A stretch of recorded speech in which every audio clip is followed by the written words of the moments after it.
अस्सलाम वालेकुम, मैं हूं साजिद गनी। मेरे साथ तशरीफ़ रखते हैं शमशाद मांगट साहब, आप अपोजिशन जमायतों को कहाँ देखते हैं? देखें, ये जो इस वक्त सियासत मुल्क में हो रही है ना, तीन ज़ीरक सियासतदानों की सियासत का इम्तिहान है। इनमें मौलाना फजल रहमान भी शामिल हैं, बल्कि मौलाना फजल रहमान तो इस वक्त सियासत के दूल्हा बने हुए हैं। तो मौलाना फजल रहमान की कोशिश है कि वो मुस्लिम लीग नून की ताकत और पीपल्स पार्टी की ताकत दोनों को इस्तेमाल अपने हक में कर जाएं, जबकि मुस्लिम लीग नून इस सिलसिले में बटी हुई है।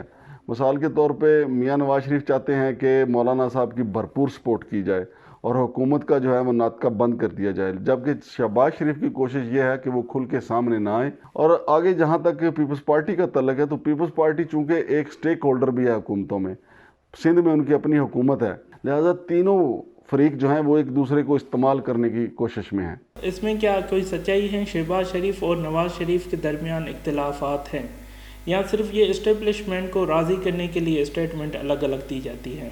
मियां नवाज शरीफ की जो पॉलिसियाँ हैं उनको फॉलो करती हैं मरीम नवाज़, जबकि शहबाज शरीफ की जो अहलियाँ हैं तमीना शहबाज, वो खुल्लम खुल्ला कई दफ़ा इस बात का इजहार कर चुकी हैं, उन पॉलिसियों से मुतफिक नहीं हैं जो मरीम नवाज़ और नवाज शरीफ की पॉलिसियाँ हैं। लिहाजा और अभी पिछले दिनों शहबाज शरीफ ने खुल के पार्टी पार्लिमानी मीटिंग में इजहार भी किया था। उन्होंने कहा कि मैं अपने भाई को रोकता रहा हूँ, और पार्टी के अंदर वो ठीक ठाक अपना वज़न तो रखते हैं, और जो लोग उनके साथ हैं वो उनको ये इजहार ख्याल भी करते हैं कि जो हमारी टकराव की पॉलिसी है, इसकी वजह से पार्टी का बहुत नुकसान हो रहा है। ये कहना बिल्कुल बेजा है कि दोनों भाइयों में इख्तलाफात नहीं है, बेशुमार इख्तलाफात हैं। मांगट साहब, अपोजिशन के तो यही दावे हैं कि पाकिस्तान का ग्रे लिस्ट में रहने की वजह सिर्फ नवाज शरीफ है, क्योंकि नवाज शरीफ ने इस तरह की स्टेटमेंट दी थी, दिल्ली अटैक के बारे में पाकिस्तान को पता है।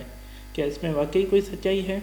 ये मौजूदा हुकूमत जो है वो बराह रास्त भारत को इसका ज़िम्मेदार करार दे रही है कि भारत ने ये साजिश की है पाकिस्तान के ख़िलाफ़, और पाकिस्तान के ख़िलाफ़ भारत की साजिशें कोई नई बात नहीं है। अभी देखें, मौलाना साहब का जो धरना है उसको भी वो इंडिया वाले बहुत हाईलाइट कर रहे हैं। वो ऐसे दिखा रहे हैं कि जैसे उनका अपना कोई बंदा यहाँ पे एहतजाज करने के लिए आ गया। इसी तरह मियां नवाज शरीफ के जो बयानात हैं, चूँकि मियां नवाज शरीफ की उनसे बड़ी गहरी दोस्ती है, इसमें तो कोई शक नहीं है। वो जो JIT रिपोर्ट वहाँ पे पेश हुई थी सुप्रीम कोर्ट में, उसमें भी बताया गया था कि रमज़ान शुगर मिल में इन्होंने बेशुमार जो इंडियंस को नौकरियां दी हुई थी, जिनकी पुलिस रिपोर्ट भी नहीं हुई थी। तो ऐसे चूँकि कई शवाहिद हैं जिनकी बना पे ये कहा जा सकता है कि मियां नवाज शरीफ के बयानात से भी पाकिस्तान को नुकसानात होते हैं। बहुत शुक्रिया मांगट साहब, आपने अपना कीमती टाइम हमें दिया। अपने मेज़बान साजिद गनी को दें इजाज़त। अल्लाह हाफ़िज़।